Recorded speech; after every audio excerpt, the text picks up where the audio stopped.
একদিকে নির্ভুল চিকিৎসা, অন্যদিকে দরিদ্র মানুষকে স্বল্প খরচে সেবা প্রদানের মাধ্যমে জনবান্ধব হাসপাতাল গড়ার প্রত্যয় জানিয়েছে আলোক হাসপাতাল। রাজধানীর মিরপুরে এক মতবিনিময় সভায় কর্তৃপক্ষ জানায়, ভবিষ্যতে এআই নির্ভর চিকিৎসা মিলবে এই হাসপাতালে। আদিত্য মামুনের রিপোর্ট।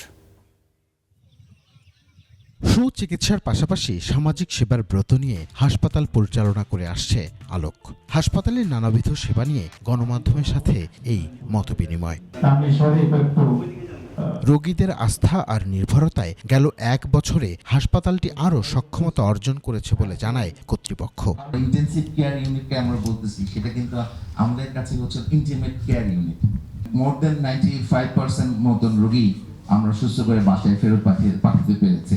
আন্তর্জাতিক মানের সেবা প্রদান এবং গরিব রোগীদের সহায়তার বিশেষ প্যাকেজ দিচ্ছে হাসপাতালটি। গরিব দুস্থ তারা যে আমাদের হেলথ কার্ড পায়, ফ্রি হেলথ কার্ড, তারা 50 টাকায় নিতে পারবে, ওই একই ইমার্জেন্সি মেডিকেল অফিসার। আর আমাদের যে কনসালটেন্টদের দেখলে যাদের ভিজিট 700 থেকে 800 টাকা, কার্ড হোল্ডারদের জন্য 200 টাকা একই, কিন্তু উনি ওই কনসালটেন্টটা জানবেই না যে কত টাকায় দেখছে।